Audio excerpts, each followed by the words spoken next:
Todo bien, aquí andamos.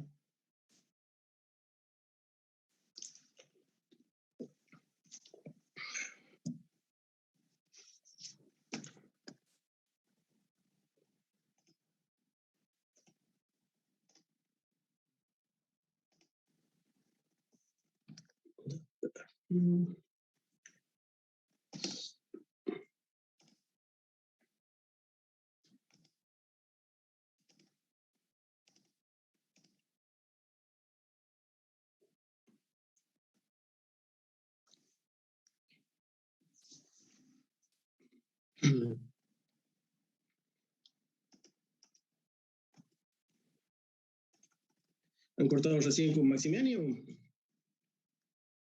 o les digo? Sí, recién salimos hace 2 minutos. Sí, bueno.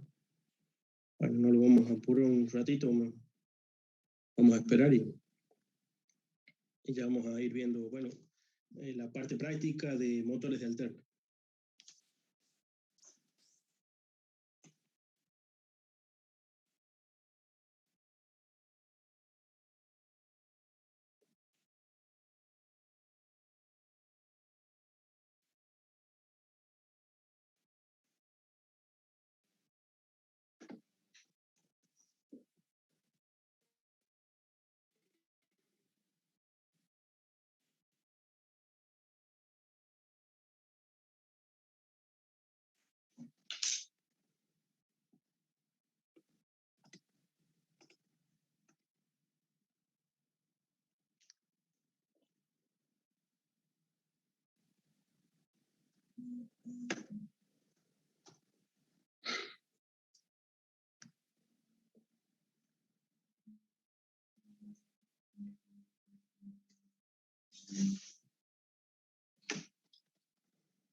¿Están listos?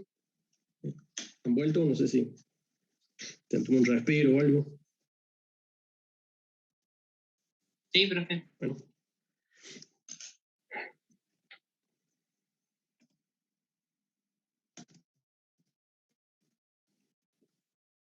Ahí estamos grabando. En el primer cuatrimestre han visto ustedes y han citado hace poco en máquinas asíncronas, en motores de corriente alterna. Bueno, también incluye los generadores, aunque no son tan comunes de usar. Así que supongo que pueden tener un poquito fresco algo de las fórmulas que debemos aplicar. En todo caso, las vamos a apuntar para ponerlas de relieve, cuáles son las principales que debemos utilizar. Y de todos modos, bueno, no es que siempre vamos a usar las mismas, por ahí hay variantes de las ecuaciones al despejarlas, así que para eso está el libro, para que ustedes lo consulten y busquen la ecuación que no recuerdan, la operen y obtengan lo que haga falta, ¿sí? Pero sí es bueno tener presente por lo menos el funcionamiento principal de la máquina, así que ¿qué tal andan con las ecuaciones? ¿Se las acuerdan ya que las han rendido hace poco? ¿Se las acuerdan las ecuaciones principales de trabajo, de descriptivo del motor de alterna?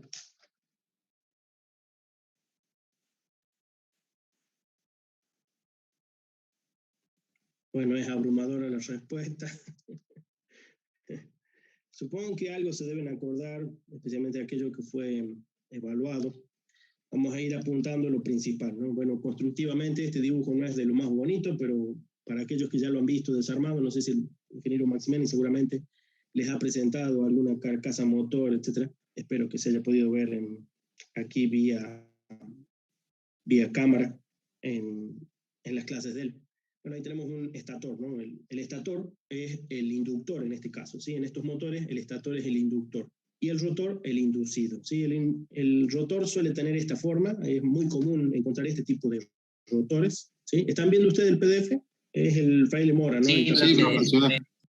Bueno, para aquellos que hayan visto un motor desarmado, sea que se lo haya mostrado a Maximeni o ya conocen ustedes por cuenta propia, bueno, esta es una gráfica bastante bien lograda de lo que es un rotor jaula de ardilla, ¿sí? Un rotor jaula de ardilla, pueden verse ahí las barras metálicas hechas de aluminio y los aros de aluminio, que son los que tienen también un par de aletas que trabajan a modo de ventilador de refrigeración de la propia estructura. Y lo que se ve transversalmente, como si fueran pequeños discos, es el núcleo. El núcleo sigue siendo chapas laminadas en silicio, ¿no? Hay variantes de esto, que es el rotor bobinado. El rotor bobinado se parece mucho al de continuo, salvo por el detalle de que fíjense aquí los anillos de conexión son anillos continuos y no delgas entrecortadas como el caso del motor o generador de continuo. Las básicas, dice Alejo que se acuerda. Bueno, está bien, las básicas nos ayudan a que el tema no sea tan difícil de recordar. O sea, ustedes han visto para cada tema, no hay nada nuevo en esencia, sino la manera en que se utiliza. Los principios físicos son los que ya se han visto en muchas de las materias.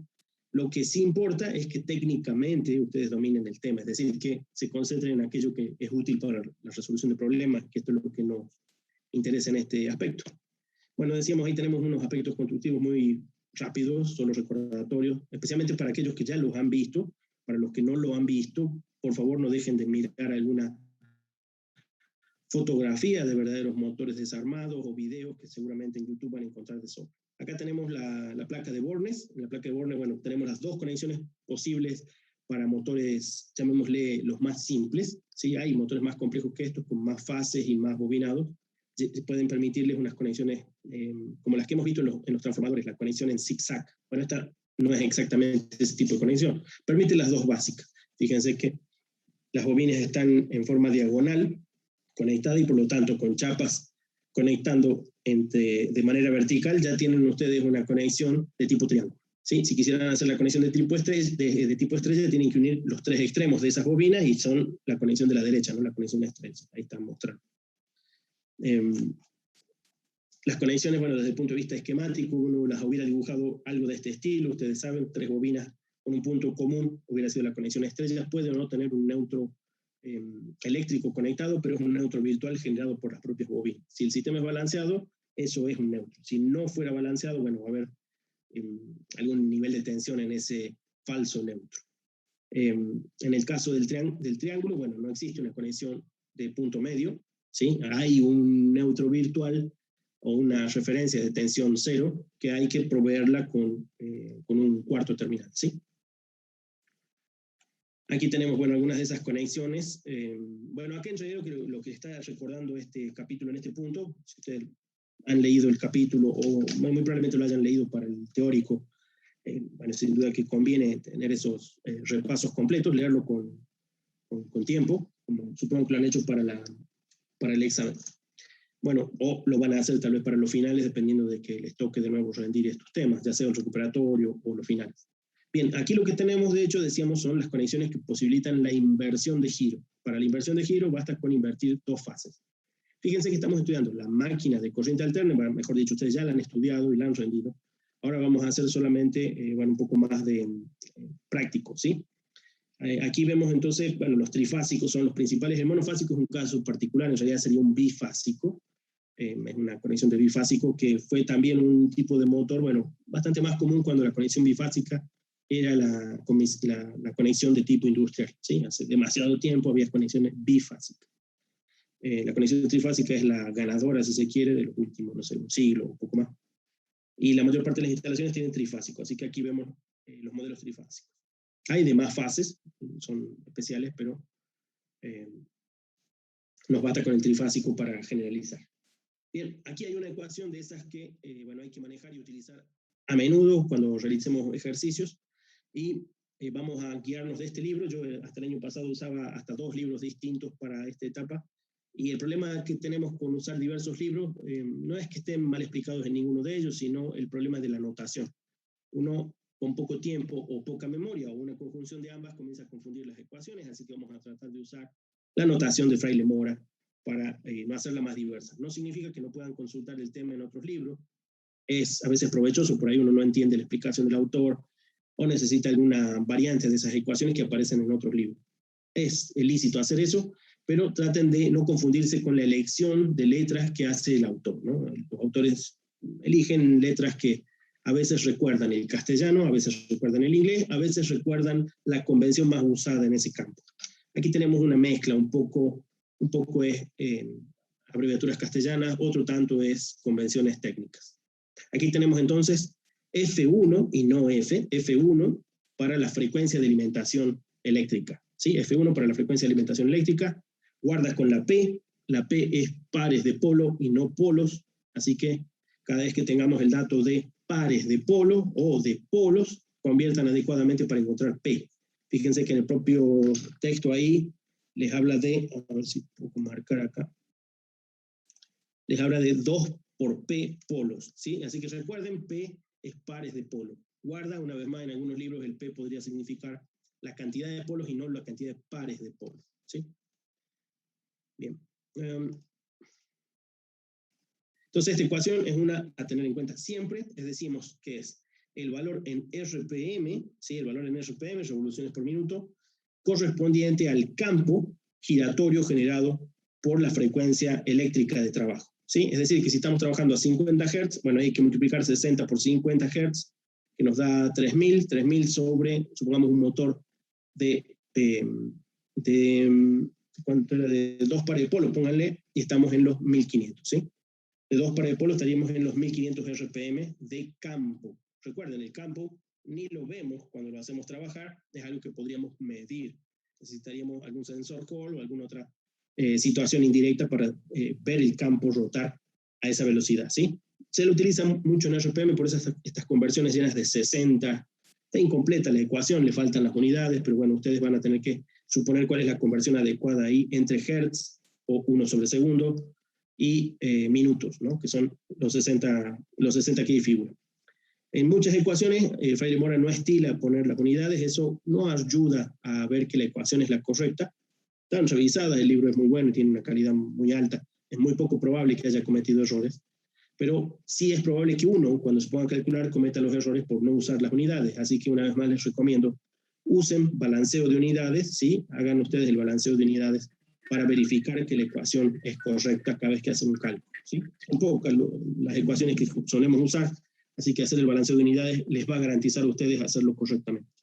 Entonces aquí tenemos N1 en RPM, que sin duda es la velocidad del campo, que no es exactamente la misma frecuencia de alimentación. Fíjense que interviene la cantidad de polos del motor, ¿sí? Interviene la cantidad de polos del motor.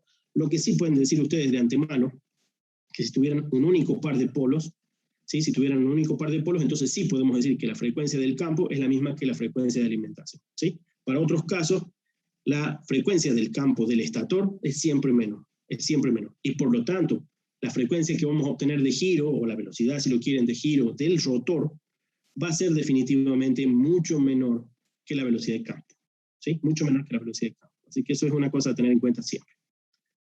Bueno, acá hay unas largas tablas que relacionan una serie de parámetros propios de motores diversos de carácter industrial, ¿sí? No está mal a veces tener una familiaridad con esto cuando uno está trabajando en el ámbito, ¿sí? No es probable que nos haga falta a nosotros, pero puede servirles de referencia para tener idea de algunos motores típicos tabulados. Creo que son de ciertos fabricantes o son algún tipo de norma. Aquí no nos dice que es fabricante, pero sí que son industriales. Bueno, más detalles matemáticos de los campos vectoriales. Aquí aparece otra ecuación que es muy importante, el deslizamiento, que seguramente ustedes también la recuerdan del parcial o de lo que hayan estudiado. El deslizamiento es importante, es una manera de cuantificar el trabajo del motor, ¿sí? Casi todas las relaciones que se hacen entre las magnitudes eléctricas del motor, e incluso las magnéticas también, están relacionadas con el deslizamiento, ¿sí? El deslizamiento, hay varias fórmulas o varias maneras de calcularlo, siempre es el mismo, son todos equivalentes. Esta es la típica. Dice, el N1, es decir, la velocidad de campo del estator, en diferencia con la velocidad N del rotor. Recuerden aquí la N suelta, la N simple, es la velocidad mecánica del rotor, la velocidad que sí podemos medir en el eje, ¿sí? Con un tacómetro o algún otro método indirecto, ¿sí? La velocidad que efectivamente logramos de rotación en el eje es N. La N1 es la velocidad de campo del estator. Bueno, aquí tenemos la relación para encontrar el deslizamiento. Otra forma de decir esto, bueno, hay que recurrir a otras ecuaciones que a veces están implícitas en el libro o en el capítulo, y es que es la relación entre la velocidad de campo rotórica respecto de la del campo del estator, ¿sí? Entonces, llamémosle por un rato, no sé si así le llama este libro, yo no encontré el N2, pero sería N2, siendo N2 por rotor, perdón, sería N2 sobre N1. ¿Sí? A veces podría resultar más fácil recordarla de esa manera, siempre y cuando recuerden que la frecuencia del rotor, perdón, es la diferencia entre la de campo y la de rotación mecánica, ¿sí? La rotación mecánica suele ser un valor alto, en cambio, la de rotación del campo rotor es muy baja, una frecuencia muy baja. Bueno, hay un montón de comentarios ahí que les pueden ayudar con ello, ¿sí? Aquí tenemos el cálculo de esa frecuencia del campo del rotor, ¿sí? El cálculo de la frecuencia del campo del rotor. Si ustedes desarrollan esta ecuación van a encontrar lo que les dije recién, que esta diferencia les da en RPM la velocidad del campo del rotor. En fin. Entonces, estas ecuaciones son de tener en cuenta, son ecuaciones que ustedes tienen que tenerlas preferiblemente resumidas a mano, y cuando se pongan a hacer ejercicio las tienen en una hoja para sacarlas rápidamente, para no tener que andar navegando por todo el capítulo, ¿sí?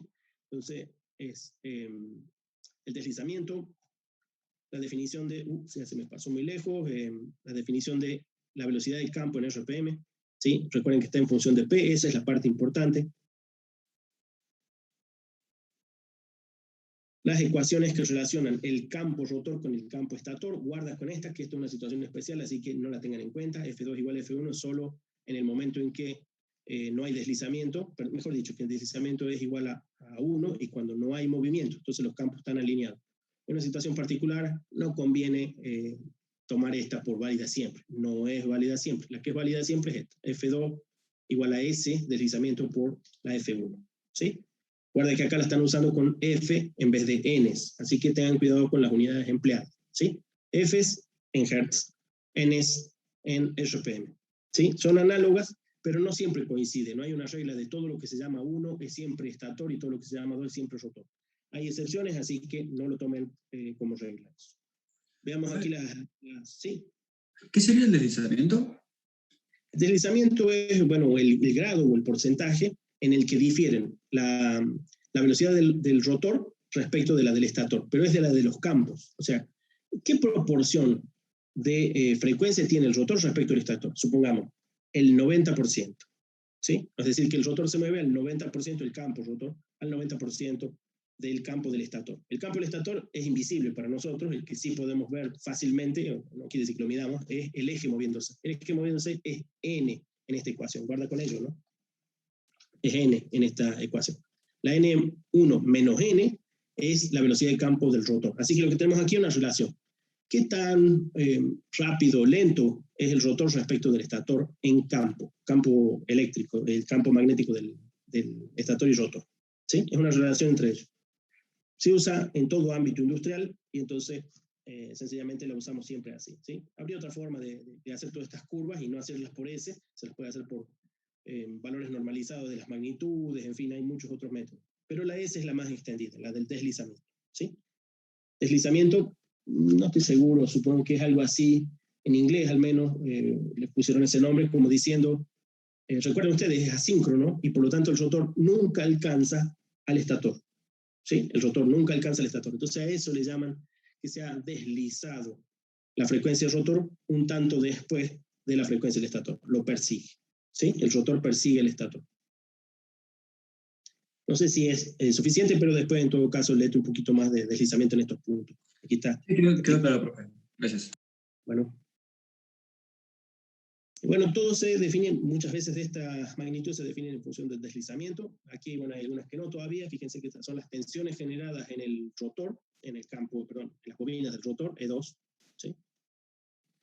Y aquí tenemos la que ocurriría en las bobinas del estator. Recuerden ustedes que hay algunas caídas de tensión antes de transformar B1 en E1. Esas caídas de tensión las podemos averiguar en el modelo equivalente, que es muy similar al que hemos venido viendo con el transformador, ¿sí? Esta ecuación, bueno, es típica, la ley de generación de Faraday-Lenz. Bueno, ahí hay unos factores, el K está explicado en el texto varias veces, y cuando aparezca, si es que aparece, va a estar en función de algunos términos conocidos o previamente tabulados, ¿sí? Así que no tenemos que averiguarlo. Generalmente estas K se las utiliza mucho en el control de los motores, especialmente en el motor de continuo. Creo que han ustedes comenzado a ver el motor de continuo hoy, ¿no? ¿Han visto algo del motor de continuo hoy? Sí, hoy arrancamos.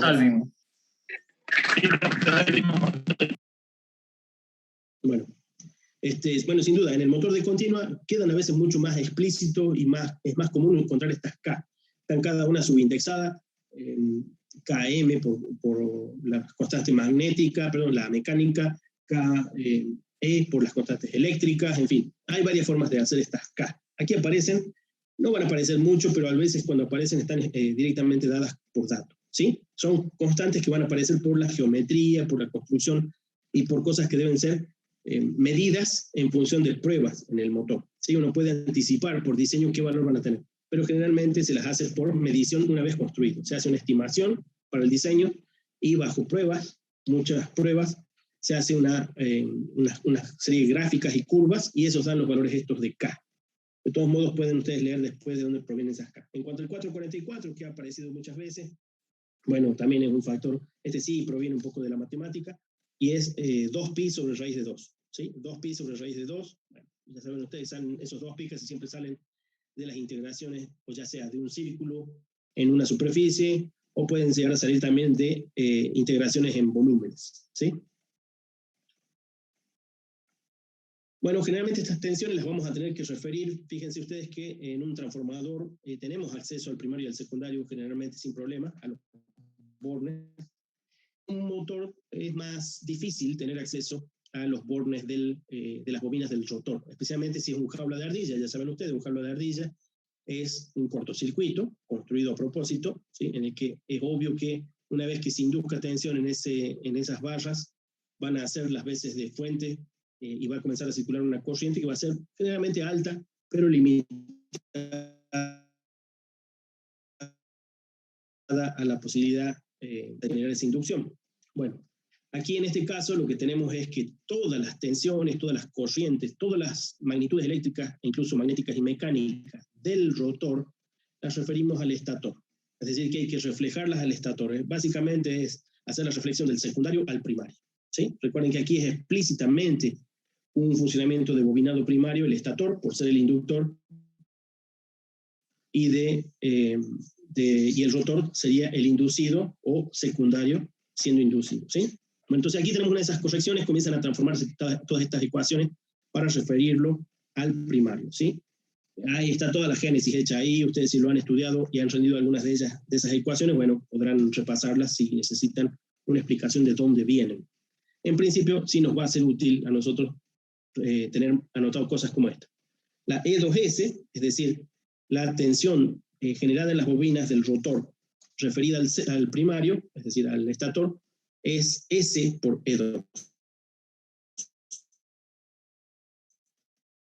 S por E2, S al deslizamiento así. Vamos a calcular la N2, que aquí está presentada, en función de la frecuencia 2, que antes se presentó implícitamente por ahí, y se hace similar a la de F1N1, bueno, se calcula de la misma manera, ¿sí? Se calcula de la misma manera. Aquí no hace explícita la ecuación N2 sobre N1, ustedes pueden deducirla de las equivalencias, ¿sí? Entonces aquí encuentra la F2 en función de P y de las velocidades de campo de estator y velocidad de giro del rotor. Bueno, ahí hay una pequeña demostración de que son idénticas. Veamos. ¿Qué otras ecuaciones nos hacen falta tener en cuenta? Ya las del modelo equivalente. Vamos hasta el modelo equivalente. Bueno, aquí hay una notación muy particular para las números de fases. Muchas veces, ya lo hemos hecho en los transformadores trifásicos, ustedes se acuerdan que, por ejemplo, yo les daba la potencia aparente, o si teníamos una potencia útil del transformador, generalmente este trifásico, decíamos, bueno, para sacar cualquier coeficiente hay que dividir en 3 la potencia, porque estamos hablando de 3 partes que la consumen o la generan, los 3 bobinados del secundario, o los 3 bobinados en su conjunto de primarios y secundarios, ¿sí? Bueno, acá el 3 en el trifásico se le llama M, ¿sí? M1 para las fases del estator, M2 para las fases del rotor. Así que guarda con el M, va a parecer muy similar a la relación de transformación, de hecho está relacionada con ella, pero se la formaliza con las M. Entonces la M2 aquí se la puede calcular, fíjense que aquí está en función de la geometría, habla de las barras que tenga, la cantidad de polos. Bueno, generalmente nuestros ejercicios no van a llegar a ese punto, esto es más bien en la parte geométrica, si tuviéramos que calcular, sí tendríamos el número de barras y ese tipo de cosas. Pero sí es importante porque M1 y M2 van a aparecer en las ecuaciones, a veces explícita o a veces implícitamente, ¿sí? Y algunas de las relaciones de transformación, como si fuera un transformador, se calculan en función de M1 y M2. M2 acá está presentada, no es una ecuación que vayamos a usar, pero M2 sí va a aparecer. Profe, no terminé de entender lo que sería M. M es el número de fases de estator y de rotor respectivamente, 1 y 2. Bien, ¿Sí? bien. Entonces, no ha sido hecho explícito así en la notación que ha utilizado el mismo profesor Fraile Mora en la parte de trifásico, para los transformadores trifásicos. Es análogo, lo he hecho ahí, pero no se llamaba M al número de fases. ¿Sí? Aquí sí lo tiene que hacer porque interviene mucho en los cálculos la corrección de las relaciones de transformación para hacer las reflexiones. Así que ténganlo en cuenta, cada vez que aparezcan estas M subindexadas 1 y 2 son números de fases de estator y rotor. ¿De acuerdo? Bueno, aquí están presentadas sí las inductancias, mejor dicho, las reactancias inductivas correspondientes a las inductancias de fuga. Recuerden ustedes que en nuestro modelo de transformador ya utilizábamos X1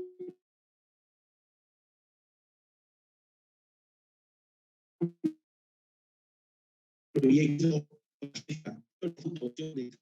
Recuerden, no es la autoinducción. La autoinducción de cada bobina está implícita, hay maneras de calcularlo, y acá en algunos casos aparece, en la relación M, esta M mayúscula, entre la relación de transformación de un bobinado al otro, ¿sí? Ahí sí que aparecen las autoinducciones, es decir, en la X sub mu. La X sub mu, que es la de magnetización, sí está implícita la L1, L2 autoinducciones de las bobinas del transformador, o en este caso del motor. Acá no, una vez más, X1 y X2 no son relativas a la autoinducción. Recuerden eso, es la de fuga. Son las líneas de fuerza que no cierran por los núcleos. Las líneas de fuerza que no cierran por los núcleos. ¿Está bien? Recuerden siempre eso porque es algo muy común de confundirlo. Todos nos hemos confundido alguna vez con esto. Uno ve X1 y X2 ahí en el gráfico y dice, eso lo podemos averiguar a través del valor de la inductancia de la bobina. Y eso no es cierto. ¿De acuerdo? son las de fuga. Las de fuga se miden indirectamente, no hay manera de medirlas de manera directa, porque dependen de la situación de trabajo, ¿sí? Aquí están presentadas una vez más X1 y X2. Están puestas en función de la frecuencia, fíjense que ahí aparecen los omega, las pulsaciones angulares, que generalmente las transformamos nosotros en Fs. Y es muy común que todo el libro trabaje con Ns, RPM, y no con Hertz. Así que guarda con ello, ¿sí? Aquí es muy bonito ver los 2πf, es muy tradicional para nosotros encontrar donde sea, hacemos 2πf por los omega. Bueno, aquí no es muy común que aparezcan, solo aparecen cuando las define, y generalmente trabaja siempre con N, ¿sí? Así que tengan cuidado con ello.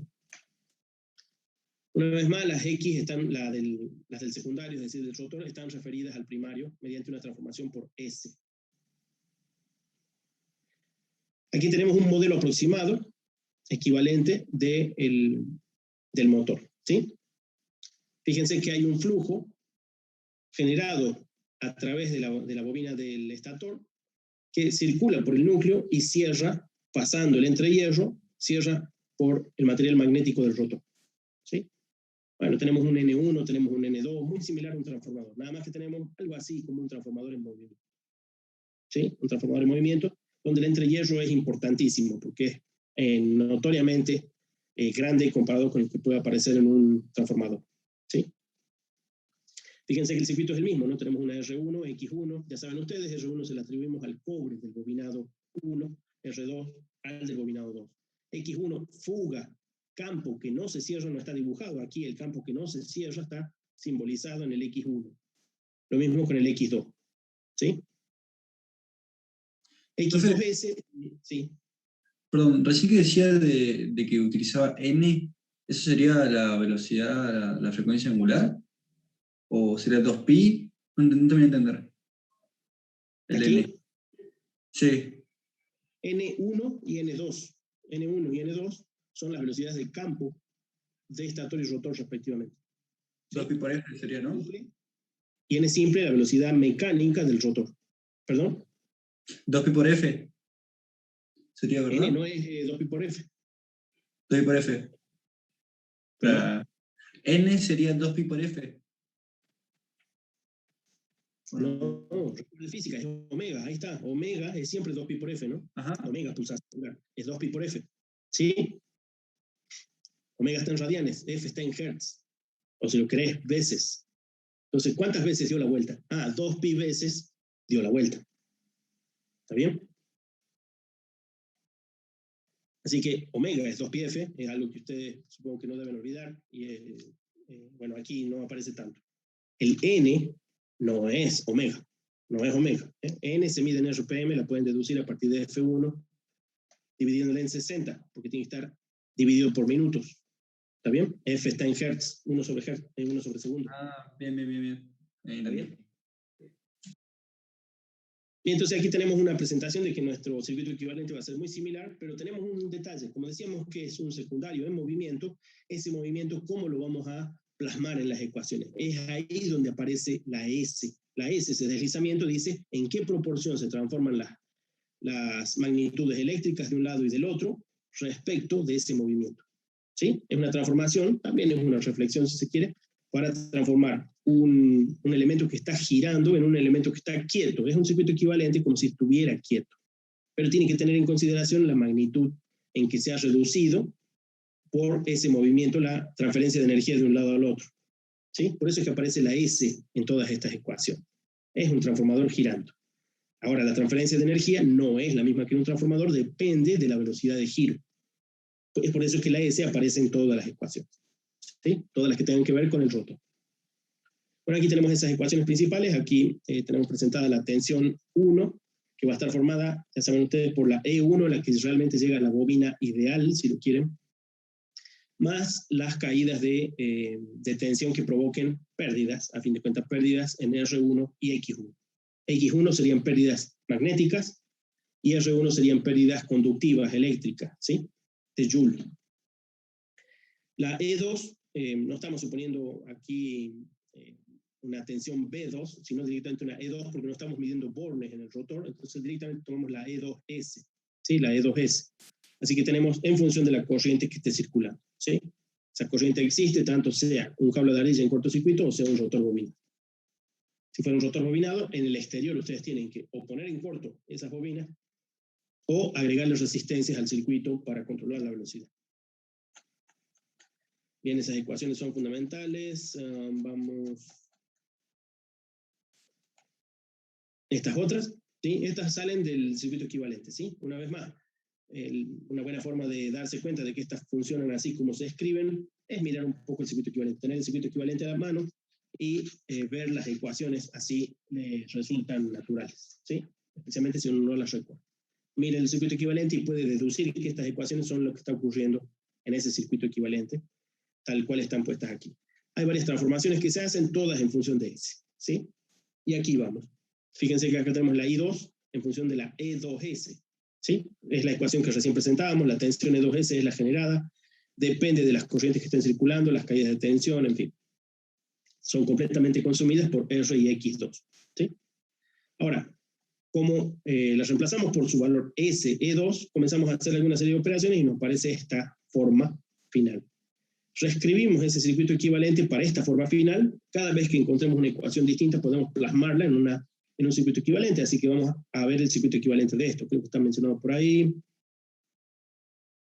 Bueno, en realidad vamos a hacer un truco matemático que es este. Fíjense que acá tenemos R2 sobre S, ¿lo ven? R2 sobre S. Bueno, hay formas de transformarlo fácilmente en esto. R2 más R2 por 1 sobre S menos 1, ¿sí? Si ustedes suman estos dos términos, van a ver que da de nuevo R2 sobre S. ¿De acuerdo? Entonces, ¿qué es lo que tenemos? ¿Qué es lo que está haciendo aquí? Bueno, cada uno de estos modelos que se utilizan, no importa el libro, casi todos lo hacen igual. ¿Por qué introduce un término que solo depende de S y le queda la R2 libre? Bueno, eso es para poner de manifiesto que la R2 está presente siempre. La R2 es la resistencia del bobinado del rotor, o si lo quieren, el bobinado equivalente del jaula de ardilla, ¿sí? La resistencia que tengan esas conexiones hechas de aluminio, bueno, tiene una resistencia equivalente, ahí está presente el R2. En cambio, la R2, por ese factor en S, ¿sí? Representa algo que solo va a aparecer cuando comience a girar el motor. ¿Se entiende esto? ¿Sí? Hay un efecto que aparece solamente cuando gire el motor. Solamente cuando gire el motor. Si el motor no gira, R2 sigue existiendo. Entonces sigue importando el cálculo de ciertas magnitudes, aun si el motor no estuviera girando, ¿sí? Si hay alguna corriente circulante, sí puede haber algún efecto de R2, porque R2 físicamente está siempre presente en el bobinado. ¿De acuerdo? El rotor no desaparece ni aparece. En cambio, lo que sí aparece y desaparece es este factor S. Ese factor S de R2 por 1 sobre S menos 1 va a aparecer solo si comienza a girar. Y ese es el efecto extra que aparece en este transformador que está girando. ¿De acuerdo? Así que aquí lo que está haciendo, repito, transforma este R sobre 2S, ¿sí? R sobre 2S, en este R2 más R2 por un factor de S. ¿Sí? ¿Se entiende eso? Sí, profe. Bueno, entonces, repito, R2 es la constante física de la resistencia del rotor, ¿sí? Eléctrica, ¿no? Del bobinado del rotor. Ahora, la R2 por una función de S solo va a aparecer cuando esté moviéndose y depende de la velocidad. Como la velocidad cambia, dependiendo de si está acelerando, si está desacelerando, si está en arranque, si está, bueno, si estuviera estable, también tiene un valor S, así que ese término solo va a aparecer durante el funcionamiento del rotor girando, ¿sí? Bueno, a eso le llama, a esta resistencia virtual, si lo quieren, le llama la resistencia de carga, ¿sí? Es la resistencia de carga. Así como en XMU nosotros suponíamos que está toda la transferencia de energía de un primario y un secundario, ¿sí? Y sigue habiéndolo en este también. Bueno, la transferencia de la parte eléctrica al sistema mecánico la podemos ver dentro de esta RC. Esta RC representa esa transferencia de la energía eléctrica a energía mecánica, ¿sí? Solo va a aparecer cuando el rotor gire. Es decir, que solo si hay un movimiento mecánico de ese rotor, nos aparece esta resistencia de carga. Así que ya es una transducción eléctrica de la carga que tenemos mecánicamente sobre ese eje, ¿sí? La carga podría ser el propio eje girando libre. Tiene una inercia porque aún si estuviera en vacío el motor, ¿sí? Aún si tuviera el vacío el motor, hay una resistencia de carga. ¿sí? Ahora, lo que va a suceder generalmente es que uno pone ese motor a trabajar con más carga que el propio motor. O sea, no está hecho el motor solo para que gire el eje y punto, y uno lo ve girar y dice, qué bonito que está. No, generalmente lo conecta mecánicamente, ¿sí? Lo acopla mecánicamente con alguna otra, algún otro eje, alguna otra máquina, algún elemento que quiera mover. En ese momento, bueno, el RC sin duda va a ser mayor y va a ser el propósito para el cual lo utilizamos. Entonces, todo ese trabajo mecánico va a estar traducido eléctricamente a esta RC. Esta RC depende, como pueden ver ustedes, de la velocidad de giro, ¿sí? Depende de la velocidad de giro. Recuerden, la frecuencia suele ser fija, salvo en sistemas de control electrónico. La frecuencia del estator es fija. En cambio, la velocidad de trabajo puede ser variable. Profe, ¿qué sería físicamente la RC? No me queda claro. La RC es una resistencia adicional que aparece en el circuito equivalente, ¿sí? Cuando uno le pone carga al eje. Básicamente es como si, suponiendo que este motor vos lo pudieras agarrar del eje o lo quisieras frenar. Si lo comenzás a frenar, aparece una resistencia eléctrica extra, que es esta RC, modulada por la S. ¿Sí? O sea, la resistencia mecánica del eje que yo acoplo se transforma en una resistencia eléctrica. Exacto, exacto. A ver, perfecto. Así es. Entonces, en esta RC uno puede ver el valor equivalente de una resistencia eléctrica cuando comienza a haber carga mecánica, ¿sí? De todos modos, como dije, aún el motor andando en vacío tiene carga mecánica porque decíamos el propio eje rotor tiene alguna estructura mecánica, ¿sí? O sea, tiene un peso que mover, tiene que vencer la inercia propia para comenzar a girar. Así que venciendo la inercia propia ya aparece esta RC, ¿sí?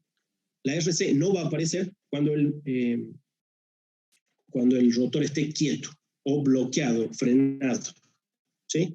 En el momento del arranque, solo en el primer momento del arranque, no ha girado todavía. En este momento esta RC es nula, ¿sí? Lo mismo si acaso bloqueáramos o se bloqueara, por ejemplo, no sé, una máquina que se trabe todo el sistema. Por ejemplo, ustedes cuando hicieron los ladders de PLC, hay algunos que me han hecho algunos movimientos en el cual no apagaban uno u otro motor en la diagonal. Es bastante probable que ese motor se clave. En ese momento, uno podría decir, bueno, ahí desapareció la resistencia de carga, lo que no significa que no caliente el motor porque está trabado, ¿sí?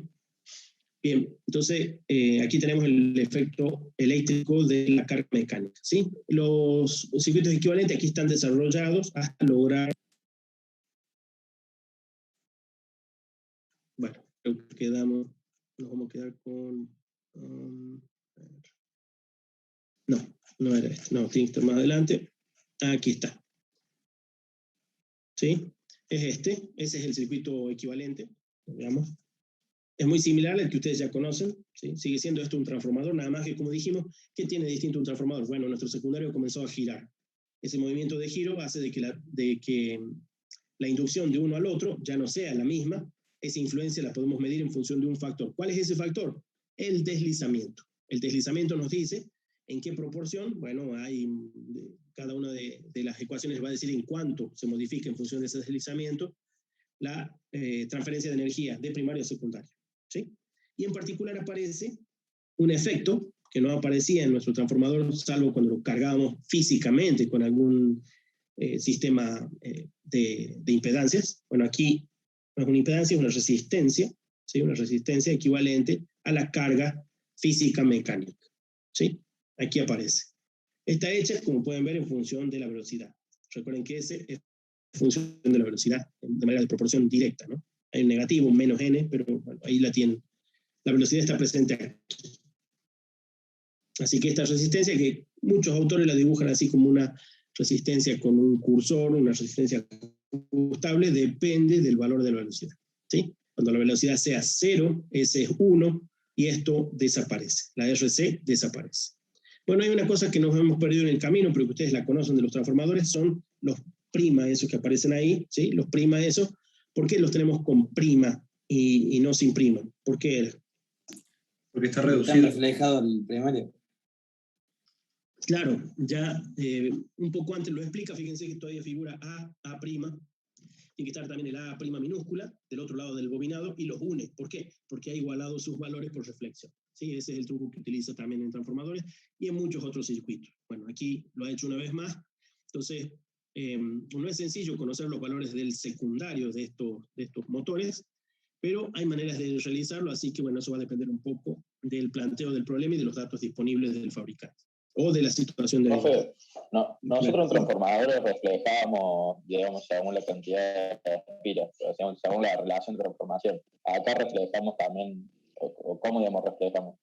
Sí, una vez más se puede cumplir la reflexión en función de la cantidad de espiras, pero aparece también el factor S y el factor de fases. Así que aquí es donde es muy importante las M. ¿Se acuerdan que les dije hace un rato? M1, M2. M1 y M2 son la cantidad de fases que tenga el estator y el rotor respectivamente. Pueden ser distintos, ¿sí? Por ejemplo, podrían bobinarse algunos con, especialmente el rotor, como es independiente eléctricamente, realmente independiente, está desconectado completamente del circuito primario, ¿sí? No como los motores de continuo, que bueno, ustedes ya lo van a ver más adelante, hay conexiones generalmente entre ellos, salvo en un tipo. En este puede ser completamente independiente y por lo tanto la cantidad de fases puede ser distinta. Entonces, esa cantidad de fases influye en la relación de transformación de reflexión, así que tenemos M1, M2, luego aparecen la relación de transformación de tensión, la de corriente y la S. Así que no es tan simple, ¿sí? No es tan simple. No es tampoco tan complicado en el momento que nos pongamos a calcular, porque los datos están dados de antemano, es decir, que no las tenemos que averiguar, pero si a nosotros nos tocara sentarnos con un motor en el que desconocemos una buena parte de su funcionamiento, deberíamos relevar cada uno de esos datos por mediciones indirectas, ¿sí? Así que sí, en este caso deberíamos conocer la cantidad de fases del estator, cantidad de fases del rotor, relación de transformación de tensión, relación de transformación de corriente y deslizamiento del punto de trabajo. No son pocas magnitudes, pero ya vas a ver cómo se simplifica un poco el cálculo, depende, a veces no hace falta hacerlo. Sí, a veces no hace falta. Nosotros en los ejercicios vamos a tener, digamos, todos esos datos. Sí, cuando haga falta, hay datos disponibles. Cuando se pueden obviar, efectivamente esos datos no van a estar disponibles. Bien, perfecto. Pero es buena mencionar lo que vos has dicho, sí, está relacionado también con la cantidad de espiras que tenga cada bobinado. Eso es parte de la reflexión. De hecho, analíticamente está relacionado de manera directa por ello, pero aparecen estos otros factores. No lo vamos a ver ahora, solo los voy a presentar muy rápidamente. Bueno, aquí están esas ecuaciones, fíjense, esta es la de tensión del primario o estator, y acá las del rotor o secundario, ¿sí? Ya con las reflexiones hechas al primario. Equivalente, bueno, estas serían las ecuaciones que nosotros podemos utilizar. Hay un detalle con estos circuitos equivalentes. Este es el circuito equivalente, le llama exacto. Ya saben ustedes que el exacto no tiene que ser exacto, no son exactos, son circuitos aproximados igual. Pero le llama exacto en función de que esto es otra aproximación posible. También se hacía en transformadores. Llevamos el circuito paralelo, lo llevamos a las entradas y suponemos que la tensión E1 y la B1 son la misma. Este circuito equivalente supone que B1 y E1, la verdaderamente que ha llegado a la bobina primaria, son idénticas. No es cierto que sean idénticas, pero a veces es despreciable la diferencia entre ellas, ¿sí? Bueno, el problema que ocurre en los motores, y lo dice por ahí en algún párrafo, es que con este modelo uno tiene, a ver, no lo había tomado nota, en un transformador, ¿dónde lo dejé? En un transformador, la pérdida, esta aproximación que uno hace, acá está, es del 3 al 8%, ¿sí? Entonces, entre el 3 y el 8% no es una gran pérdida, ustedes saben, la mayor parte de nuestros cálculos de aproximación suelen perdonar hasta el 10%, llamémosle, estando cerca del 10% en la mayor parte de estas aproximaciones que hacemos, sea en electrónica analógica, en estas de eléctrica, en alta potencia, si lo quieren. Es perdonable porque es suficiente, es una aproximación suficiente y nos da una buena estimación, un 90% de exactitud, no está mal. Ahora, el problema de este circuito es que se comete en el orden del 35 al 40% de error, ¿sí? Para las verdaderas corrientes que están circulando en el rotor, en el primario, en los consumos, es del orden del 35 al 40%, o sea que el error es muy grande, entonces hace un pequeño ajuste. El ajuste está explicado justo después, no es muy difícil desde el punto de vista de cálculo. Toma B1, bueno, es la que ya sabemos, ¿sí? Está presentada ahí la corriente 1, que no es otra cosa que la I0, recuerden, la I0 es la corriente de vacío, igual que en el transformador, y la I2' es la corriente que circularía por el secundario reflejado al primario. Bien, hace unas operaciones y obtiene esta. ¿Sí? Cuando uno mide el circuito equivalente, parece el mismo. ¿Sí? Ese de ahí. Si uno no se fija mucho, dice, pero si está idéntico, ¿qué cosa cambió acá? Lo único que cambió, miren esto, es B1'. B1'. Lo que hace es reducir la tensión en una proporción que es esa de ahí, ¿sí? Es esa de ahí y punto. Es una aproximación que se explica ahí por qué la hace. Y con esa reducción de tensión logra que las corrientes que refleje el circuito una vez que uno haga el circuito equivalente se aproximen con un error mucho menor, ¿sí? Entonces son 3 variantes, si lo quieren, de circuito equivalente. El que se llama exacto, es decir, el que tiene el circuito paralelo al medio de R1X1, R2X2 primas, ¿sí? Ese sería el exacto. El aproximado, que sería mandando el circuito, la rama paralelo al principio, a los bornes. Y este otro en el que ajusta la B1 por un factor, lo tienen ahí ustedes presentado, y una ecuación a tener a mano, ¿sí? Para hacer una mejor aproximación de los valores de corrientes que están circulando por el bobinazo. ¿De acuerdo? Así que esas son las 2 situaciones. Básicamente, las ecuaciones del circuito original equivalente y esta aproximación por reducción de la tensión. ¿Sí? La B1'. B1'. No es reflejada, es una aproximación de reducción para encontrar que las corrientes sí sean más parecidas a las reales. Recuerden que estos circuitos de aproximación son para tener una idea de cómo está trabajando. No es una simulación que pueda darles detalles al centésimo de precisión, ¿sí? Son cálculos que podemos hacer a mano, a veces podrán ser un poquito laboriosos, pero siguen siendo manualmente fáciles de hacer, y entonces uno en pocos cálculos tiene una idea del régimen de trabajo del motor en este caso, o del generador, o del transformador, como supimos hacer con los trifásicos. ¿De acuerdo? Profe, sí. ¿Deberíamos basarnos en uno de los circuitos nomás o todos utilizamos? ¿Cómo, perdón? Por ejemplo, este último que es el que menos error tiene, ¿nos basamos únicamente en este para el estudio y para los ejercicios? ¿O debería... Este circuito es idéntico al anterior, salvo por el detalle que en vez de tener B1, tiene B1', ¿sí? Así que no hay gran cambio en el circuito, lo único que cambia es B1. Tened en cuenta vos la B1 tal cual estaba definida y la B1', ¿sí? Acá tenés la B1 y acá tenés la B1'. Esa es la diferencia. Claro, ok. Si es por ahorrar cosas en la memoria, bueno, esto ayuda. El circuito es el mismo, cambia B1 por B1'. B1' es la de aproximación por reducción de la tensión para que la corriente no salga en el orden, con un orden más preciso, ¿sí? No significa que no podamos usar el otro, generalmente usamos el otro, es decir, con B1 nomás, es el que más aparece, pero ocasionalmente se les dirá, hágalo por tensión aproximada y reduzca B1, ¿está bien? Aquí es donde aparecen, bueno, un poquito de las M's, ¿sí? Esta M es la cantidad de fases. Esta M es la cantidad de fases. Bueno, opera con ella. En fin, acá hay un ejercicio que... Aquí está. Ven aquí, miren. Conviene que después ustedes le peguen una revisión a esto. Esta es la relación de M's. Fíjense. Aquí está M1, cantidad de fases del primario. M2, cantidad de fases del secundario. N, ustedes ya lo conocen, y los K, bueno, están presentados antes, son factores, si los quieren, factores constantes que van a aparecer por la geometría de la construcción del motor, ¿sí? Son relevables por medición estadística, básicamente, por diseño no tanto, ¿sí? O el diseño tiene que ser de muy alta precisión, bueno, con software moderno, y no estamos en ese punto, no estamos diseñando motores, lo único que estamos tratando de hacer es tener una idea de cómo trabaja, y sin embargo, saber... con alguna precisión numérica, poder decir cuál es el trabajo de estos motores, ¿no? Poder prever parte del circuito, poder prever parte de las ventilaciones que son necesarias por los calores que generen, en fin, ¿sí? Una serie de cosas muy importantes para los circuitos en los que los pongamos en marcha. Y especialmente lo que van a ver ustedes el año que viene, que es el control de estos motores. Ustedes el año que viene van a ver el control de precisión de posición, velocidad y aceleración. El de aceleración generalmente se dice de torque, de momento, de par. Es decir, qué fuerza puede hacer este motor según la situación en la que lo estemos trabajando. Bueno, hay que saber el torque del motor o el torque que puede desarrollar. Eso van a controlar el año que viene.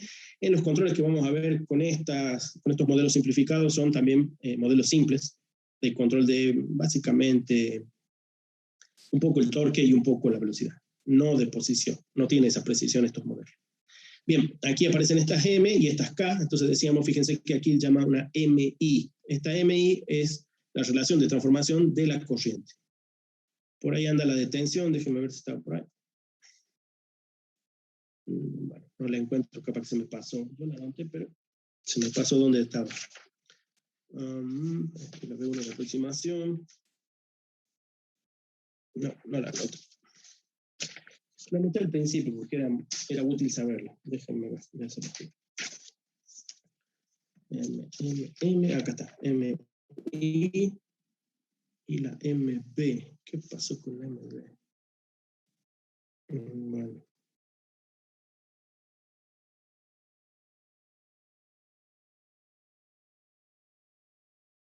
No la defino en función de las otras. Sí, acá. Están ahí.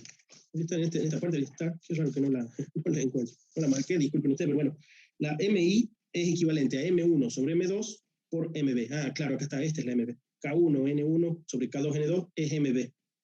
¿Sí? Esta es la relación de MB. Así que la relación de tensión es K por N sobre K por N, primario o secundario. ¿De acuerdo? M1, M2, recuerden que aquí son los números de fases de primario y secundario, es decir, estator y rotor, y MI es la que ocurre como relación de transformación de corrientes.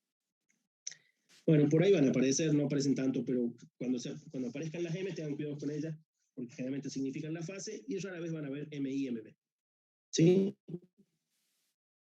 Veamos, bueno, los ensayos son muy importantes, igual que el transformador, porque una vez que dijimos, bueno, ¿cómo trabaja este motor? Bueno, este motor tiene esta ecuación de cómo es la tensión y cómo son las corrientes de uno y otro lado, es decir, que básicamente estamos presentando el circuito equivalente. Ustedes tienen presente el circuito equivalente, no dejen de dibujar siempre el circuito equivalente. ¿Tenemos el circuito equivalente y conocemos sus parámetros? Bueno, generalmente no. ¿Cómo podemos averiguar los parámetros del circuito equivalente? Igual que en el transformador, hacemos un ensayo de vacío y un ensayo de cortocircuito. ¿De acuerdo? Un ensayo de vacío y un ensayo de cortocircuito. Ensayo de vacío, en este caso, va a ser poner en marcha el motor y dejar el rotor libre, sin freno. ¿Sí? Es verlo girar, nada más si lo quieren. ¿Sí? Se pueden medir muchas más cosas, pero lo que se mide casi siempre, esta es la parte más complicada del ensayo, porque este ensayo sí tiene unas cuantas indirecciones por todas esas nuevas constantes que aparecieron y magnitudes que aparecieron por ahí. Medimos potencia, medimos la corriente y se alimenta a tensión nominal, pero generalmente para garantizar que la tensión nominal sea la que hemos dicho, hay que medirla. Así que se mide tensión, corriente y potencia activa. ¿Sí? Lo de siempre en ese punto. Sin embargo, hay otras cosas que acá es necesario medir porque, fíjense esto. La potencia que hemos medido, la potencia de consumo activa del ensayo de vacío, está conformada por la potencia de pérdidas del hierro, más la potencia mecánica, más la potencia de pérdidas del cobre. ¿Sí? O sea que no tenemos en los tres datos medidos todas estas cosas. ¿Sí? Aquí estamos obligados a conocer la resistencia del estator para conocer las pérdidas en el cobre. Es decir, que hay que medirla. Y la medición no es agarrar un ómetro y ponerlo en los bornes de una de las bobinas y decir cuánto es. Sí sirve ponerlo en uno de los bornes y decir, bueno, por medición, con el ómetro me da tanto, pero no es la manera de hacerlo. La manera de hacerlo es, una vez más, con una serie de curvas por mediciones indirectas. Hay que aplicarle tensión continua y medir la corriente que circula por la bobina. Y hay que hacerlo en varios puntos, casi siempre por debajo de la nominal. ¿Sí? Eso nos va a dar una curva. Esto no es algo que vayamos a hacer, salvo que hubiéramos tenido laboratorio y elementos para hacerlo, pero hubiéramos hecho algo de esto. ¿Lo ven aquí?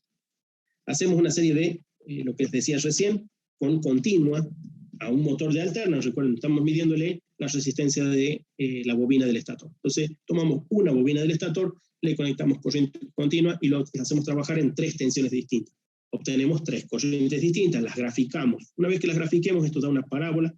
Esta parábola no va a llegar a 0 porque no aplicamos tensión 0 y no correría ninguna corriente que podamos medir.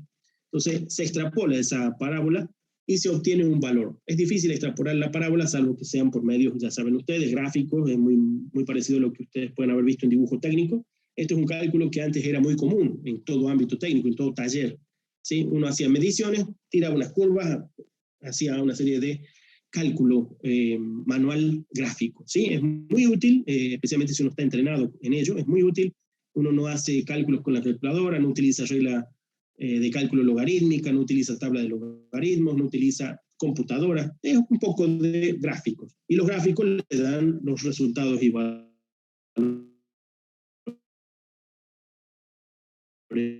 con una aproximación suficiente para nuestro propósito. Si una mejor aproximación se hace todavía haciendo que nuestra abscisa esté hecha en función de los cuadrados de la tensión. Como esto se supone que es una parábola, entonces queda linealizada la curva. En este caso, una mejor y bonita recta, que es más fácil de traspolar. Y luego de hacer la aproximación obtenemos la PM, que es la potencia mecánica. ¿Sí? Obtenemos la potencia mecánica, que es constante. La serie de pérdidas mecánicas es constante y el resto le atribuimos la potencia de pérdidas del hierro. Como pueden ver entonces el procedimiento, si a todos nos tocara ir al laboratorio, tuviéramos unos motores que trabajar, deberíamos tener unas fuentes de continuo para hacer una serie de mediciones, hacer la tabulación, en fin, seguramente esta curva hasta la podríamos mejorar gracias a un programa de cálculo en una calculadora científica, o mejor aún, ya saben ustedes, en una computadora, ya con un Excel nos bastaría, pero probablemente en un MATLAB o cosa equivalente nos saldría mejor. Pero un simple cálculo gráfico también nos hubiera dado el resultado, y esto lo hubiéramos hecho en una gráfica cuadriculada o logarítmica, en fin, dependiendo del tipo de curva que trabajemos. ¿Sí? Es decir, ¿cómo vamos a hacer nosotros en nuestros ejercicios? El dato va a estar implícito o explícito. ¿De acuerdo? Si está implícito, a veces es deducible o a veces no será importante. Y cuando sí nos haga falta, una de dos, o nos van a decir que es despreciable, o nos van a dar el dato de las pérdidas mecánicas o alguno de sus componentes. ¿De acuerdo?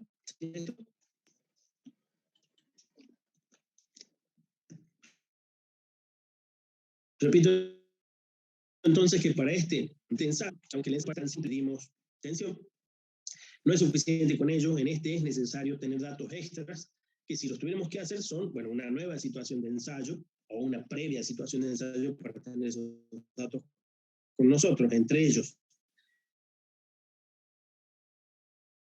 la resistencia del primario. La resistencia no se mide de manera directa por un ómetro simple, sino que se debe hacer por métodos indirectos para de ello deducir las pérdidas mecánicas de las pérdidas en el hierro, haciendo las mediciones sobre el transformador funcional.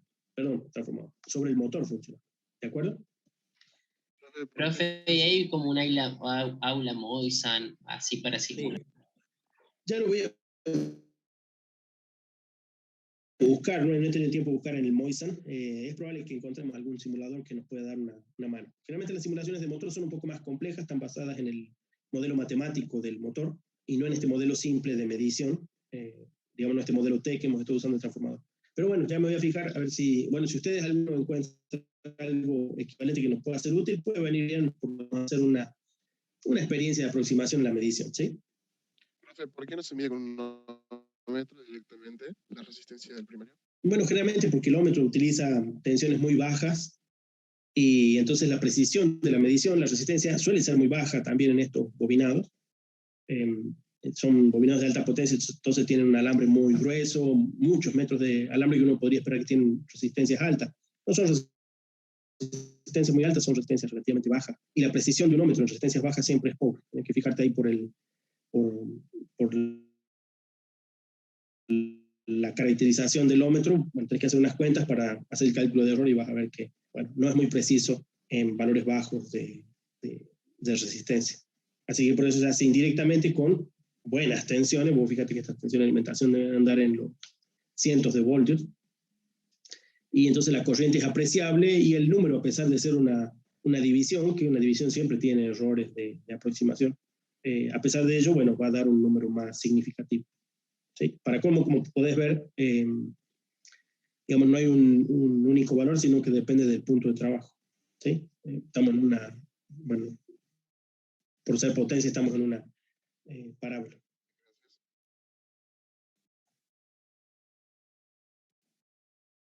Bien, entonces decíamos, teníamos que averiguar PFE. ¿De dónde sacamos PFE? De lo que nos queda de hacer esta proyección. O sea que nos tienen que dar el dato de PM o poder deducirlo o descartarlo, no tenerlo en cuenta. ¿Sí? A veces se puede no tener en cuenta. Especialmente, fíjense, acá la proporción no es, esto no es un dibujo en escala, pero PFE puede llegar a ser mucho mayor que PM y por lo tanto ser despreciable PM. ¿Se entiende? Entonces en algún problema podría ser despreciable las pérdidas mecánicas, no tenerlas en cuenta. En algún otro podrían ser deducibles de otro componente de pérdidas. Sí, le escucho. No, le quería hacer una pregunta. Un motor, digamos, de corriente continua se puede usar como generador, como motor, ¿cierto?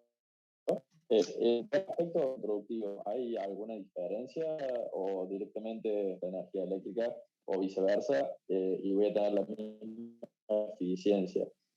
¿O hay que hacer algo distinto, digamos, en el motor para convertirlo a un generador? Bueno, en particular, vos fíjate, suponete que tuviéramos por un momento, tuviéramos un jaula de ardilla, ¿de acuerdo? ¿Te acordás ahí el esquema del jaula de ardilla? Mira, lo miremos un poquito. Justo le había dado ahí. Mira, este es el estator. Al estator le podemos, ahí está en la bornera, se la ve la bornera, le podemos conectar unos cables, ya sea para meter corriente o para sacar corriente o tensión, si lo querés, ¿sí? Ahora, el problema que tenemos es este. Mira, este es el rotor. Y el rotor decíamos que es inducido en el caso de ser motor. ¿Por qué? Porque el estator genera el campo, genera, bueno, la teoría de campo rotante que ustedes van a tener que tener presente o recordarla de lo visto, léanla de nuevo, si no. Entonces, genera un campo en el rotor y el rotor comienza a moverse. ¿De acuerdo? Ahora, ¿cómo hacemos si lo queremos trabajar como generador? No tenemos campo alguno. Yo agarro y comienzo a mover el rotor con la mano, o si lo queremos, ponemos un potente motor, como decía vos hace un rato, acoplado al eje, y lo hacemos girar a este rotor. Este rotor no tiene imanes, no tiene, puede tener algo de magnetismo remanente muy pobre en el núcleo, pero no tiene... Habría que aplicar un campo mínimo, aunque sea en el estator, para que se genere el campo. Bueno, supongamos que sí, supongamos que tuviera un campo mínimo, ya sea porque le ponemos unos pequeños imanes o porque quedó imantado el núcleo. Sería muy pobre como generador. ¿Sí? Entonces, podría comenzar a funcionar como generador si tuviera algo de campo todavía en ese núcleo, como decíamos recién, pero es bastante pobre, malo. Así que lo que necesitamos es, citado por ahí, el segundo tipo de rotor para que sea generador. Entonces, ahora sí, lo que vamos a hacer es meter corrientes continuas ahí. ¿Sí? Si metemos corrientes continuas ahí, generamos campos fijos, pero esos campos fijos no están fijos porque vos los estás moviendo al rotor, lo estás haciendo girar. Así que ahora sí tenemos campos móviles que van a estar induciendo sobre el estator. Así que nuestro estator pasaría a ser inducido. Bueno, ese sería un esquema posible. Bien, hay que usar otro tipo de rotor, digamos. Sí, sí, sí. También se podría hacer lo contrario. En el estator generar el campo con una continua una vez más, y como vos estás rotando mecánicamente, ya has generado el campo móvil. O sea, para el rotor, como se han movido en un campo que es estático, bueno, pero al moverse en un campo estático, al moverse dentro del campo es lo mismo que si el campo estuviera alternándose. Claro, así que ese también podría ser. Y ahí sacarías vos la tensión o la corriente, si lo querés, desde estos anillos del rotor. ¿Sí? Claro. Generalmente es al revés, porque es más eficiente sacar, bueno, mayor potencia de un estator más grande, mejor bobinado, con mejores cables, que sacarlos de 3 anillos de un contacto, bueno, no tan bueno, ¿no? Con resistencias de por medio. ¿Sí? Perfecto. Dale. Bueno, no sé dónde me quedé por acá. Vamos a ver, circuito equivalente, el motor asíncrono, ya habíamos pasado de aquí.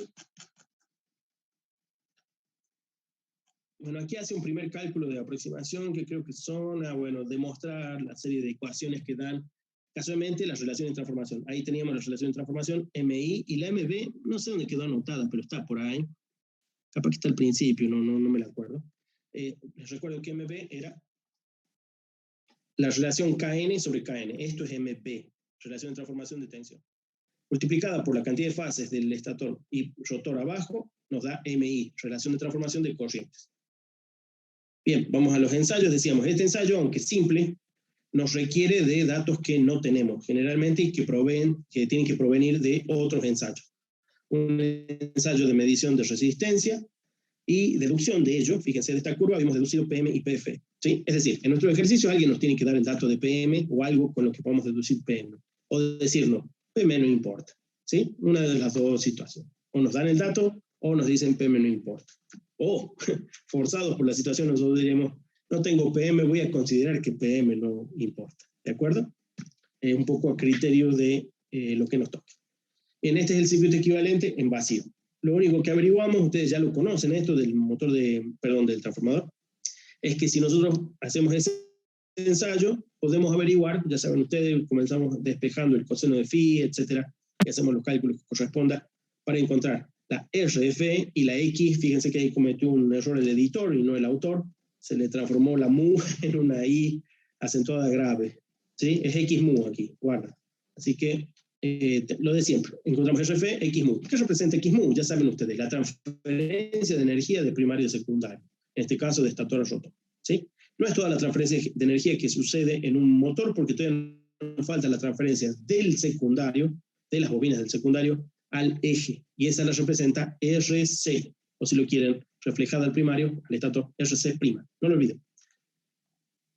Bueno, aquí está el procedimiento de siempre. Coseno de phi, despejado a partir de la potencia. Fíjense que es la PFE y no la P0 de nuestro transformador. Guarda con ello. Por eso era importante encontrar la PFE, ¿sí? A partir de las PFE, pérdidas en el hierro, podemos sacar el coseno de phi en función de, fíjense que ahí aparece el M1 y uno dirá ahí, pero ¿qué hace acá la relación de transformación? No sé cuánto. No, es la cantidad de fases. ¿Recuerdan que dividíamos en 3 la potencia? Ahí está la división en 3 de la potencia otra vez. Nada más que acá es explícitamente con las M's. ¿De acuerdo? No se pierdan por ello. Las tensiones son tensión medida y aplicada, nominal, y corriente medida, la corriente de base. La PFE fue deducida, guarda, P0 fue medida, tenemos que conocer PCU1, PFE, PM, restar todos esos componentes y quedarnos con la PFE. ¿Sí? Bueno, a partir de ese punto lo conocen ustedes, encontrar la corriente y sus componentes de la I0, ¿sí? La resistiva y la inductiva. Le atribuimos eso a 2 elementos simples, que es de nuestro circuito equivalente, y hemos encontrado las ramas paralelas. Entonces, si hay algún inconveniente, encontrar la PFE. Debe haber datos para encontrar PFE. ¿Sí? No dejen de practicar esto en los ejercicios. Bien, vamos a... bueno, el otro ensayo que estábamos esperando y que hemos anticipado es el de cortocircuito. El de cortocircuito es equivalente, ahora sí, a bloquear el motor. Esto solo se hace en situaciones de prueba y no se hace, una vez más, a potencias nominales, ¿sí? O si lo quieren, a tensión nominal. Una vez más se hace a tensión reducida. Y si leen ustedes el procedimiento, es el procedimiento de siempre. Comienzan desde cero la tensión y comienzan a aumentar la tensión hasta que en el amperímetro ustedes lean la corriente nominal por fase. Corriente nominal por fase. Estamos en el punto ese, listo, hemos encontrado la tensión de cortocircuito o de rotor bloqueado, que es realmente esta prueba, y esta sí es directa, por fortuna, para lo largo de los ejercicios. Esta es la PCC, ya saben ustedes el procedimiento. La PCC, que recuerden, como es una situación de prueba sobre un motor trifásico, ¿cómo medimos la potencia trifásica? Y generalmente utilizamos los 2 batímetros, hacemos un calculito de diferencias y obtenemos la PCC. La PCC es el equivalente de la potencia insumida por todo el motor. Hay que dividirla en 3. Ahí está la división en 3. M1, la cantidad de fases del estator. Bueno, para muchos de nuestros problemas es trifásico. Puede haber algún que otro problema, especialmente acá en el Fraile Mora se estila utilizar otro número de fases. ¿Por qué? Porque es una situación industrial muy común en España, no tan común en nuestro ámbito, pero podría suceder que ustedes encuentren motores con estatores hexafásicos, dodecafásicos, bueno, hasta por ahí nomás. ¿Sí? No. Entonces, si ocurriera eso, el M1 no tiene el valor 3, tiene el valor que corresponde. ¿Sí? No sé si ya lo dijo, yo entré tarde a la clase. ¿Cómo sería el tema de si son motores continuos? ¿Cómo sería trifásico? Bueno, no pueden serlo. No pueden serlo. Claro. O sea, vos decís si es continua, la corriente continua. Claro, porque estos no son motores, digamos, de corriente continua. No. Son los corrientes motores de corriente alterna, ¿no?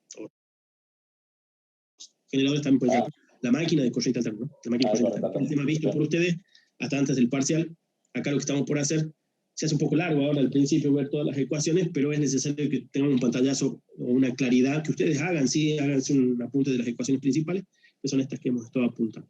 ¿Sí? Entonces, luego hay ejercicios, no nos va a dar el tiempo muy probablemente ahora de verlo, pero es con esas ecuaciones, las pongan ustedes a trabajar con los ejercicios y así las vamos a comenzar a recordar con más claridad. ¿Sí? No está de más sí tener conceptualmente lo que estamos viendo, porque eso ayuda a no tener que recordar cada ecuación, sino deducir a cuál conviene despejar. ¿De acuerdo? Perfecto, gracias. Bueno, entonces aquí lo que tendríamos, decíamos, eran, bueno, el procedimiento de siempre. Una vez obtenido el coseno de phi, dividiendo la potencia en la cantidad de fases, y eso se nos hacía natural en trifásico, pero era el único caso para los transformadores. No estábamos usando casos de mayor cantidad de fases. Acá, como puede haberlos, como es algo que sí existe en industria, entonces se postula la M1 ahí, que es la cantidad de fases, ¿no? Dividimos la potencia en la cantidad de fases, y ahora sí dividimos por B1 y 1, que nos da el valor de la hipotenusa del triángulo de potencia, ¿no? Esta es la potencia aparente, B por I. La potencia medida es solamente la potencia activa. En cambio, B por I es la potencia aparente. Bueno, obtenemos el coseno de phi, ya saben ustedes. Acá es distinto, ¿por qué? Porque estamos hablando de un circuito serie contra un circuito paralelo. Entonces no es solo la I multiplicada por el coseno, solo la corriente multiplicada por el coseno y a partir de ahí el resto, ¿sí? Acá es directamente el valor de la impedancia, o sea, el triángulo de potencia que teníamos se refleja también en el triángulo de impedancia, y por eso el coseno de phi aquí multiplica la B sobre la I, ¿sí? La B sobre la I. No es así, guarda, con el caso del circuito paralelo, ¿no? El circuito paralelo solo afecta a la coseno y el seno de phi. Bien, recuerden ustedes que la RCC y la XCC, que aún medíamos nosotros en nuestro caso del transformador trifásico, era el resultado de la suma de la R1 y la R2 reflejada al primario, ¿sí? Lo mismo para el X2'. ¿De acuerdo? Es decir, una vez más, no estamos midiendo individualmente las resistencias, o mejor dicho, deduciendo individualmente las resistencias o las reactancias, estamos viendo el resultado total, es decir, que vemos un circuito equivalente aún más reducido que el que hemos dibujado. ¿Se acuerdan eso, no? Si no, bueno, repásenlo con esto mismo, que es la misma aplicación. Ahora, tenemos una ventaja. Aquí es explícito que R1 debía ser medido para encontrar en el primero de los ensayos, bueno, la otra serie de potencias. Así que acá sí que podemos distinguir R1 de R2'. En los transformadores generalmente eso no se hacía, ¿sí? No es que no se pueda hacer, es que no se hacía en general. ¿De acuerdo? Aquí sí que se hace porque el R1 podía ser deducido, va a ser dato en algunos problemas. ¿De acuerdo? R1 va a ser dato en muchos de los problemas que nos tocan, no en todos.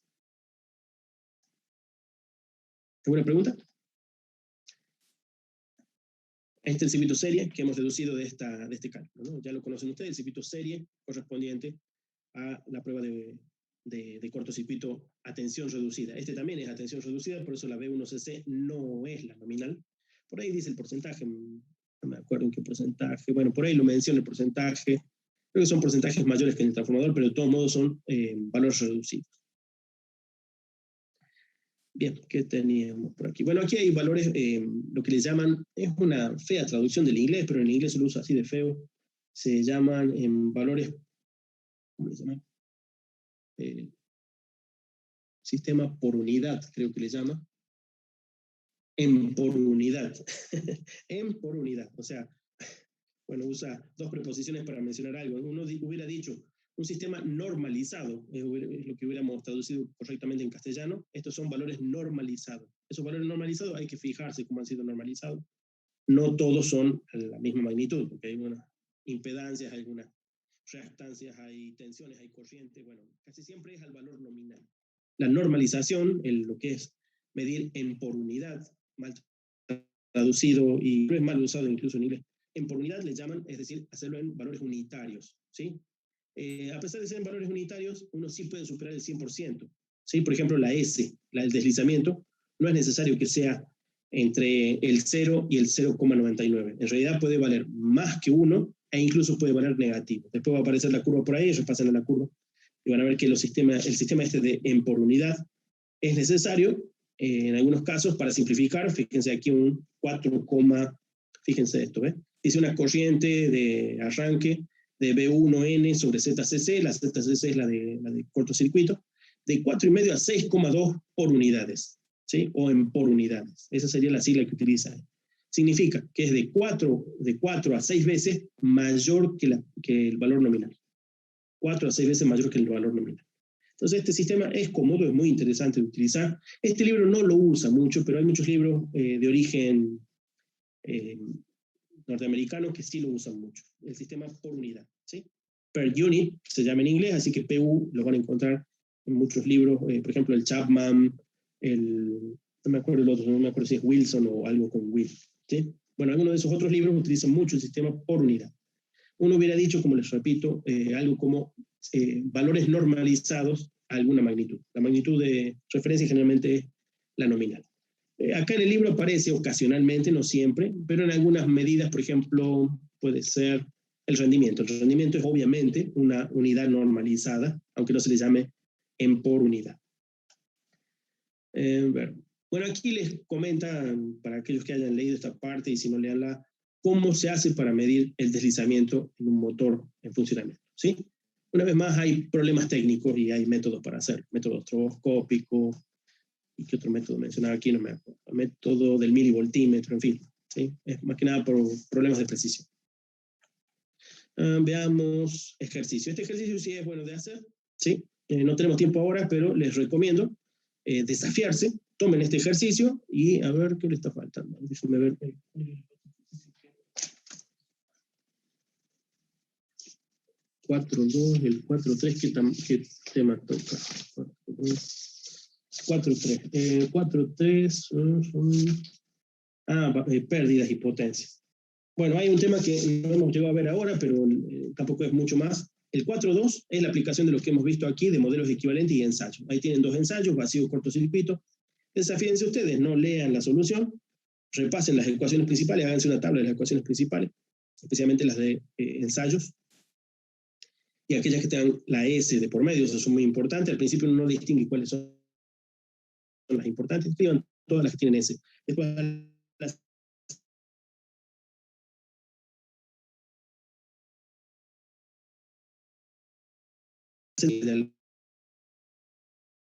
a la primera, bueno, léanlo y luego busquen un ejercicio del fondo del capítulo, hay muchos ejercicios para hacer, para que comiencen a recordar las ecuaciones principales. Pero es muy fácil, este es bastante fácil, así que les recomiendo ese. Hecho ese, se les presenta balance de potencias. No es muy complicado tampoco, pero son varias fórmulas, así que una vez más háganse un resumen de fórmulas. La potencia principal, la potencia de pérdidas del cobre, la potencia de disipación del estator, potencia del hierro, que una vez más es una aproximación. Acá descarta la potencia del hierro del rotor, ¿sí? Había algo que hemos dicho al principio, y es la velocidad de giro, ¿sí? La velocidad de giro del rotor está implícita dentro del cálculo de del deslizamiento, ¿sí? Ahora, ¿cuál es el valor de la frecuencia del campo rotor? Bueno, la frecuencia del campo rotor es pequeña, porque es N1 menos N. ¿Qué era N1? Es la velocidad de campo del estator. Generalmente la podemos tomar como la frecuencia de alimentación si fuera para un par de polos. Generalmente tiene más pares de polos el motor. Así que es más chica todavía. Siendo más chica, y si le restamos la velocidad de 1 y que N, esta es la frecuencia del rotor. Como la frecuencia es baja, ya saben ustedes, las pérdidas asociadas a Foucault por pérdidas de inducción en frecuencias bajas, bueno, van a ser menores. Por eso descarta o no las toma en cuenta a las potencias perdidas en el hierro, en el secundario o rotor. Bueno, después hay otras. Esta de P del aire sería la A que utiliza ahí, P del entrehierro, P del cobre del rotor. La potencia mecánica interna, que ya es una potencia que has recibido a través del entrehierro, menos la potencia de pérdida del cobre. Y así. Finalmente, tiene un pequeño esquema. A ver, este esquema es muy útil, ¿sí? Muy útil para tener un panorama de las potencias y cómo, teniendo datos de algunas o pudiendo deducir algunas, les van a preguntar por otras en los ejercicios. Es el siguiente ejercicio para hacer. Es el 4.3. ¿Sí? El 4.2 y el 4.3, bueno, les sugiero que repasada o teniendo a mano las ecuaciones principales y tratando de tener los conceptos frescos de a lo que se refiere cada ecuación, al menos los principales, intenten resolverlo. Son fáciles, pero es mejor desafiarse y resolverlo, ¿sí? Intentar resolverlo. Alguna cosa no saldrá, entonces miren el ejercicio resuelto. ¿De acuerdo? Si quieren más, ya saben ustedes, hay más al final del capítulo, más ejercicios de ese estilo. Es el primer ejercicio que aparezca que no sea de ese estilo, bueno, hay más ecuaciones que ver.